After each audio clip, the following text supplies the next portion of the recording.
They say betrayal cuts deepest when it comes from family. But no one tells you how it feels when your husband's betrayal is shining around your sister's neck. I didn't cry that night. I learned to play cold. My name is Clara Bennett, 34 years old, living in Chicago. I thought I had it all: a loving husband, a beautiful home, and a younger sister I'd die for. But that illusion shattered the night I found a small, shiny receipt inside my husband's jacket pocket, a diamond necklace from Tiffany's. For a moment, I smiled. I thought maybe he finally remembered our anniversary. But when my sister walked into dinner wearing my necklace, I knew that sparkle wasn't for me. You know how people say small things can change your life forever? For me, it was a tiny piece of paper folded twice, tucked deep inside my husband's jacket pocket. It was a Tuesday evening, one of those ordinary days that begin with coffee stains and end with tired sighs. I was doing laundry, humming some song I don't even remember, when my fingers brushed against something crisp. A receipt. I almost tossed it aside. I mean, who checks receipts? But something made me look closer. Tiffany & Co. Diamond necklace. $4,850. Gift wrapping included. My heart skipped. For a second, I smiled. I thought, oh my God, maybe he finally remembered our anniversary. We'd been distant lately, work, stress, life, but this? Maybe it was his way of fixing things. I stood there in our laundry room, holding that little white slip, like it was a love letter. I imagined him surprising me, maybe taking me out to dinner, slipping the box across the table, that guilty grin he always had when he tried to be romantic. But something didn't add up. Our anniversary wasn't for another 2 months, and the date on the receipt, it was last week. Last week, when he told me he was on a business trip to Detroit. My stomach tightened. A cold feeling crept up my spine, the kind that makes you suddenly aware of how quiet your house is. I looked around our home, the photos on the wall, the sofa we picked together, the kitchen that smelled faintly of his cologne. Everything looked the same, but it didn't feel the same anymore. I kept telling myself, don't overthink, Clara. Maybe it's a surprise. But deep down, something in me already knew. That night, when he came home, I watched him closely. The way he avoided my eyes, the quick shower, the forced smile. He hugged me, but it didn't feel like home. It felt like someone rehearsing affection. When he went to bed, I sat in the living room alone, staring at that receipt under the lamp. I folded it carefully and placed it in my journal, not as a piece of paper, but as evidence. That was the night my love started to die quietly, silently, like a candle burning out in an empty room. I didn't cry. I didn't confront him, because I've learned the loudest revenge begins in silence. And I was just getting started. The next family dinner was supposed to be normal. Just us, my husband, my sister, and me. But normal had a different meaning now. I set the table meticulously, every plate aligned, glasses polished, candles lit just enough to make the room feel warm. I wanted everything to look perfect, the kind of perfect that hides a storm. He walked in first, carrying that same nervous energy I noticed the night before. His eyes flicked to me, trying to gauge if I knew. I smiled faintly, hiding the hurricane building inside me. Then she walked in. My sister. And there it was. The necklace, shining under the chandelier, like a crown of betrayal around her neck. She smiled at me, that same smile she used to flash when we shared secrets as kids. Only now, it felt sharp, poisonous. I froze. I wanted to scream, to throw the wine glass across the room, to tear that sparkling thing from her neck. But I didn't. I swallowed every ounce of anger. My husband kept glancing at me, hoping I wouldn't notice, hoping I'd believe the lies he thought were invisible. I held his gaze, letting him sweat. Dinner began. Conversations about work, about trivial things, about who was coming to Christmas. I nodded, laughed politely, poured more wine, all while my mind raced, cataloging every detail. The way they looked at each other across the table, the careless way he sipped his drink, like nothing mattered. The way she laughed at his joke, a little too long, a little too intimate. Inside, I was calculating. Every move, every word, every glance. I told myself, this isn't about anger. This is about power. By the time dessert came, I had made a decision. I wouldn't cry. I wouldn't beg. I wouldn't confront. I would plan, because some betrayals deserve silence first and then precision. That night, I went to bed and couldn't sleep. I imagined every scenario, every possible way to turn this mess into something I controlled. I was no longer just the wife. I was the quiet storm, and the storm had only just begun. The morning after that dinner, I woke up to the quiet hum of the city outside our Chicago apartment. The sun was soft, warm, slicing through the blinds like it had no idea what had happened the night before. I lay in bed for a moment, feeling the weight of what I'd seen. The way that necklace had caught the light on my sister's collarbone. I didn't cry. I didn't yell. I didn't even ask questions, at least not yet. Instead, I made coffee, my hands steady despite the storm inside me. The day had to begin, and I had to act like nothing had changed. But inside, I was already a detective, a strategist, a woman who had decided that control was more intoxicating than tears. I started with small things. I pulled out his laptop, always left unlocked when he left the house. Just routine stuff, I told myself. Emails, work projects, schedules. But I couldn't help the flicker of curiosity, the part of me that had learned to pay attention to detail. The first thing I noticed was the calendar. Trips marked as business meetings that didn't exist. Late-night reservations at restaurants that weren't on any map. A name repeating itself in tiny notes. Sophie. Sophie. My sister. My heart clenched, but I didn't let it show. I made mental notes. I didn't confront. I didn't accuse. I simply recorded. Every lie is a breadcrumb, and I was learning how to follow the trail. Next came the phone. I didn't touch it immediately. I didn't want to be obvious. I had learned early on that desperation leaves fingerprints, and I intended to leave none of mine. I watched patterns instead. He was suddenly protective of his phone, keeping it in his jacket, checking it in the bathroom, laughing at messages alone. Each little behavior confirmed what I feared, but also sharpened my resolve. Then there were the receipts. Not just the necklace one, but others. Tiny things that betrayed more than I wanted to admit. Spa treatments, dinners, gifts, all for her. And every receipt dated suspiciously around the times he claimed to be working late or on trips. I documented everything. Pictures, spreadsheets, timelines, obsessively. I didn't want to rely on memory. Memory bends. Evidence doesn't. But the most painful part wasn't the proof. It was watching them, both from the outside.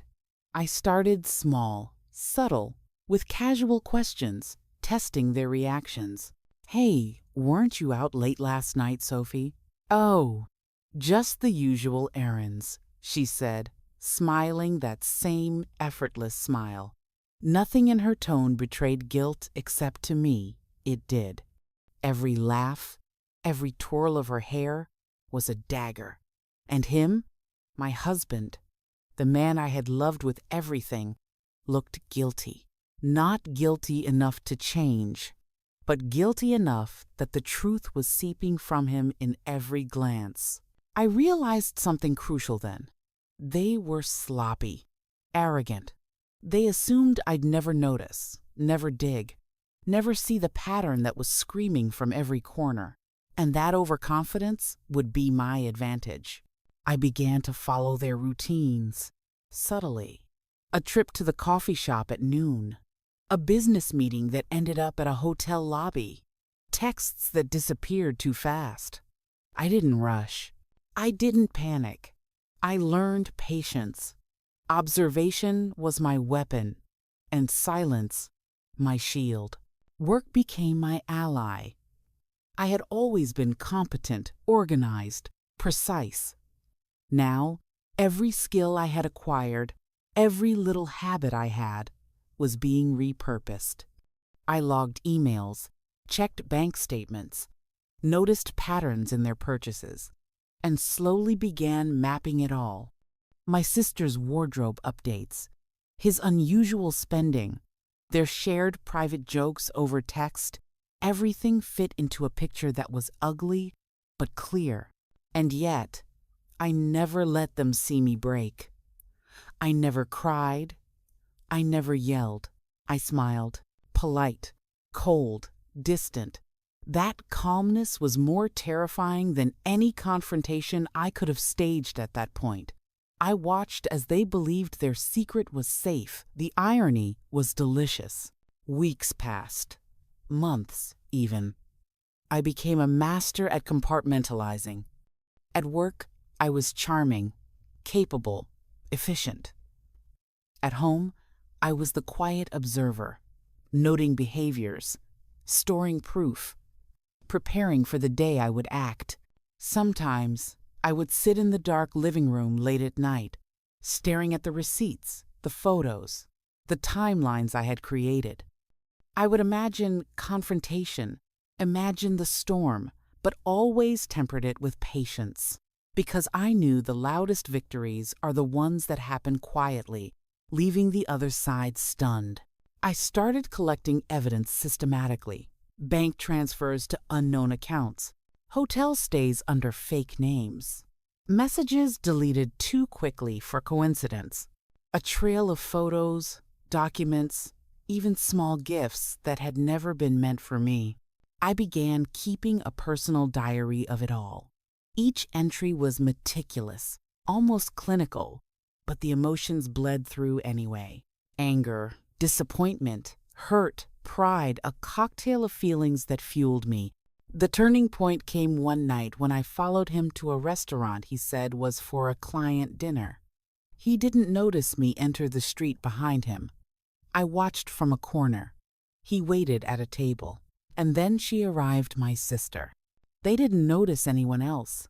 They laughed, leaned close, whispered, and there it was, the undeniable intimacy I had feared, the confirmation that everything I had suspected, everything I had documented was true. I didn't approach. I didn't make a scene. I left, quietly, calmly, because I wasn't going to fight in the streets. I was building a case, a life-proof, unassailable case. That night, I returned home and began the next stage. Planning. Not revenge yet. Preparation. Strength. I began to change things about myself too small. Deliberate adjustments that would make me unrecognizable. New outfits. New confidence. New routines. I wasn't just a victim. I was becoming a force. And slowly, imperceptibly, they started to reveal themselves more. Careless texts, unguarded conversations, moments of arrogance. They had no idea I knew the exact timeline of their betrayals, the depth of their deception, or the quiet rage growing within me. By the end of 6 months, I had everything I needed. Proof, clarity, strategy. Every receipt, every message, every lie was cataloged, every betrayal mapped, every weakness observed. I had become invisible and omnipresent at the same time. I knew their world better than they did. And now, the next step wasn't just about knowing. It was about power. Because some lessons can only be taught the hard way. Some betrayals can only be answered with precision. And some people, no matter how close, need to understand that the quiet woman watching you, taking notes, smiling politely is already unstoppable. By the time I realized the full depth of their betrayal, I had two choices: crumble under the weight of it or rise stronger than ever. I chose the latter. I started small, very small. Each morning I woke up and reminded myself, this is not about them. This is about me. I exercised, not for vanity, but for discipline. I learned to control my body, my mind, my reactions. Every hour I spent at the gym, every yoga pose, every run along the Chicago riverfront was a reclamation of power I hadn't known I possessed. Next came my finances. I quietly moved savings into accounts only I could access, learned about investments, stocks, and even started a side consultancy that no one knew about. Not my husband, not my sister. I was quietly building independence, a life they could never touch. I upgraded my wardrobe carefully. No dramatic makeovers, no screaming transformations. Just subtle, deliberate choices. Sharp blazers, heels that clicked with authority, jewelry that spoke of confidence, not fragility. Every outfit was armor. Every glance in the mirror was a reminder. I am not the woman you betrayed. I became more assertive at work, my voice clear, my decisions sharp. People noticed. Opportunities opened. I was creating a life that wouldn't just survive the betrayal, it would thrive beyond it. At home, I observed more. I watched them closely, not out of obsession, but to understand their weaknesses. Patterns emerged. The arrogance that came with their secret affair, the small oversights, the unguarded moments, all were cracks I could exploit. I even learned their schedules by heart. When they thought no one was watching, I noted every detail. The restaurants, the meetings, the little rituals. I didn't interfere. I only collected. Patience was my weapon. Timing, my ally. The hardest part, emotionally, was watching them flaunt their betrayal, confident I wouldn't act. But I told myself, every action has a price. Every betrayal has consequences. You just have to wait until it's your time. I started creating a plan, a strategy of slow, deliberate retribution. Not impulsive rage, not shouting, not destruction, just precision. Everything I had, documented the receipts, messages, hotel stays, witness accounts, would be used to construct a reality they couldn't deny. I also focused on rebuilding myself emotionally. I journaled every thought, every emotion, every plan. Writing became a way to process pain and turn it into strength. I stopped blaming myself. I stopped feeling helpless. Over time, I noticed subtle changes in my husband. He seemed uneasy, a flicker of guilt in his eyes that he couldn't hide. My sister, too, started sensing something. The way she avoided my gaze, the tiny hesitations in her smile, told me she could feel the shift in power. I realized something crucial then. Empowerment doesn't come from revenge.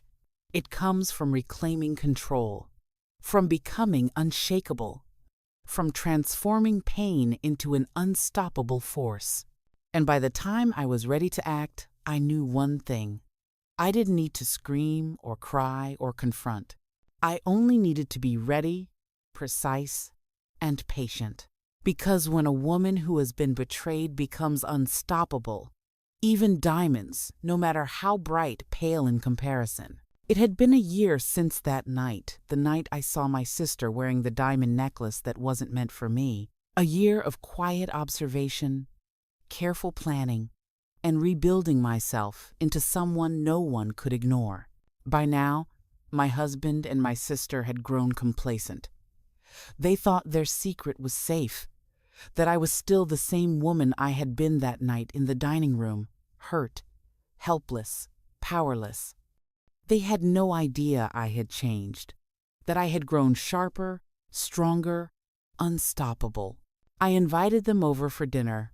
Nothing fancy, just a simple evening at home, the kind that hides secrets behind soft lighting and polite smiles. I had already prepared the table, the wine, the mood. Every detail had a purpose.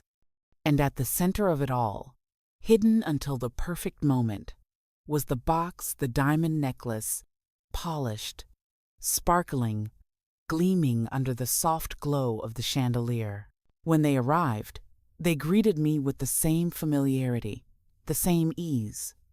I smiled, cold but polite, my heart steady. I let them talk, let them laugh, let them bask in the arrogance of their secrecy. Then I brought out the necklace. "Clara?" my sister began, surprised. I placed the box on the table. Slowly, deliberately, I opened it. She gasped. My husband's face went pale. Inside the box was not just the necklace. Inside was a photo I had taken months ago, one that captured them together in the restaurant, the proof of their betrayal. Alongside it were the divorce papers, finalized and ready.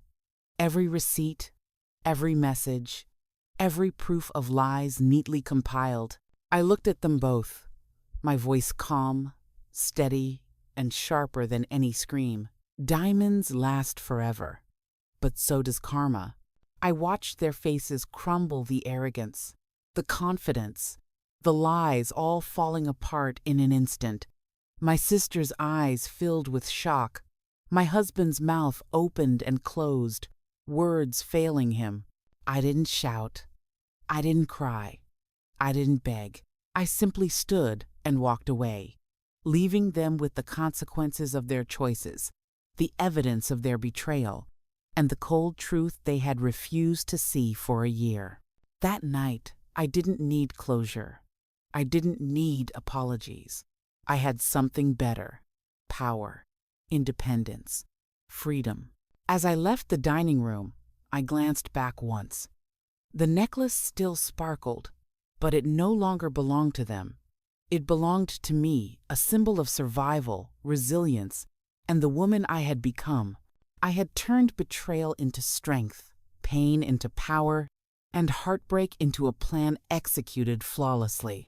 Because some lessons, some betrayals, can only be answered in silence, with precision, and with a calm that leaves everyone else trembling. And that night, I smiled, truly, fully, and finally free. If this story touched your heart or gave you chills, don't forget to like, share, and subscribe to the channel for more powerful stories like this. Your support keeps these true emotions alive. And remember, hit the bell icon so you never miss the next story that might just change the way you see life.